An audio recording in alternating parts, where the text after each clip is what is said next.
second experience, which is when someone brings you to court to sue you, you give them your coat as well as your cloak. Now again, this does not seem necessarily funny. Now it's helpful to know that in the ancient world, peasants especially, did not have several layers. I mean, it wasn't like microclimates in the Middle East. So people were poor. So they had an inner garment and an outer garment. And what would happen if a peasant was in debt to a landowner, which was more and more common as landowners wanted to get these ancestral lands of the peasants, because that was a great way of having wealth without having to pay taxes. They would charge these exorbitant interests for peasants that needed to borrow some money. And if they couldn't pay back, then they were told to go to court. They were sued. And the way this worked is that then the peasant would work till they could pay back the loan. And in the meantime, while they were doing this, the sign that they were doing this is they would remove their cloak and give that to the landowner that they would have for the day, but then they would go and retrieve it at night so that, because it got cold, so they would be able to sleep at night. But they would have to kind of give this up as a symbolic gesture until they were able to pay off this loan. Now, there was no rules about interest in those days, so peasants could be paid from 25 to 250% interest. So chances are, if the landowner wants that peasant's land, they're going to charge exorbitant interest. There's no way the peasants going to be able to pay off their this loan, and they're going to lose their land. And this was a terrible problem in Jesus' time. In fact, Walter Wake says that when the Roman Revolution started in 70, when they came into Jerusalem, the peasants first went into the temple and destroyed the treasury that had all the lists of who was in debt to whom. The peasants just wanted it completely obliterated. So what Jesus is essentially telling this person, when somebody wants your coat, give your cloak also, what is he suggesting? Be naked. Be naked. And what happens when you're naked, besides the obvious? Well, who gets in trouble when you're naked? Actually, no, it's the person who is looking at you. Because if you remember in the book of Noah, when he's drunk and his son accidentally walks in the tent and sees his father naked, he's the one that gets, he's cursed. And that makes no sense to us, but that's just considered so unseemly to do that. So it's just so dishonorable. It's sort of like hitting somebody with their toilet paper. So this is a very clever thing that Jesus is suggesting. And so it would be fun to kind of think about what might that look like. So I'm going to ask, I think Glenn, I'm going to ask Glenn to volunteer. Maybe Gina. Gina, why don't you come forward? You're going to come forward. Glenn, yes. I like the Gina. She's very valuable there too. So why don't you come forward? And Gina, you're going to be the cruel landowner. And Glenn is going to be the poor peasant. Who's been like, he's going to, there you go. But you're going to get in trouble. Remember, don't forget. This is not Gina of Array Grande.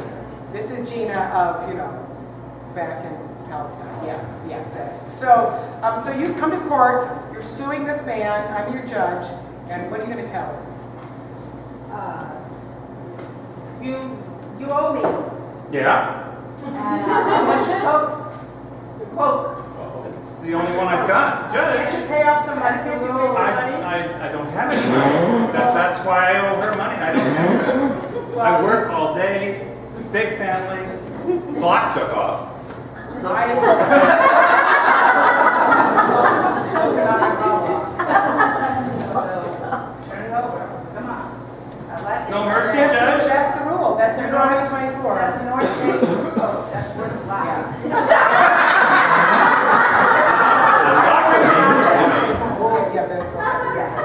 So, I guess you can have it Well, back. you know what? You need my coat so bad. Why don't you just take my shirt too?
you my land, and I used to now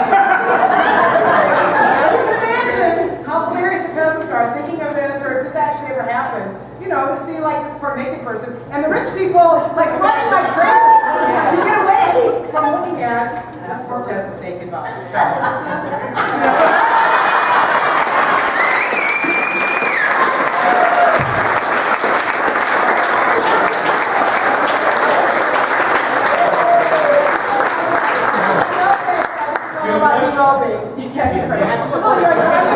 I thought I'd get you a little something for to wear to decorate your clothes, and so you can keep them on. This is an Easy Rider pin, and this is a Faster Pussycat Kill Kill.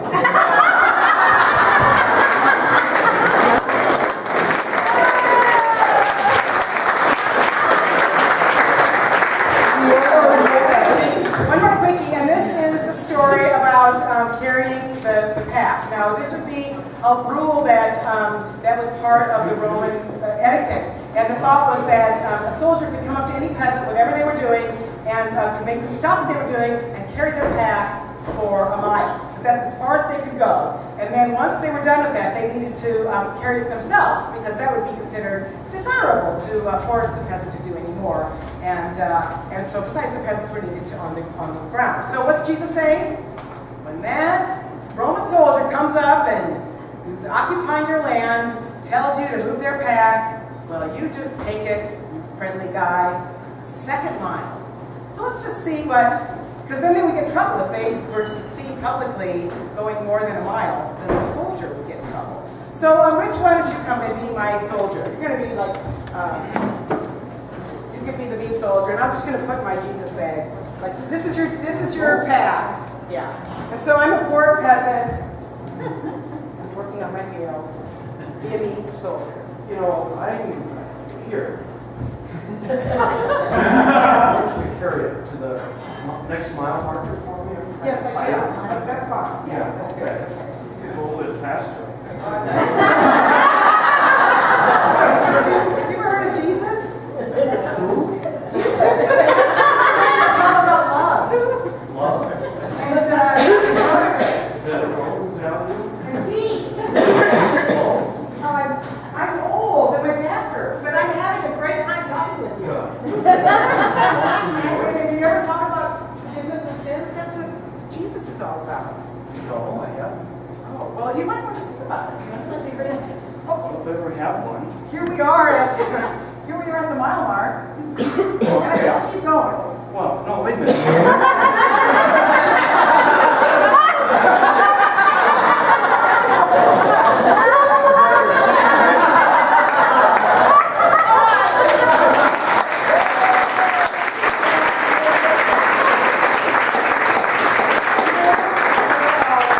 Some Arctic ice gel, so.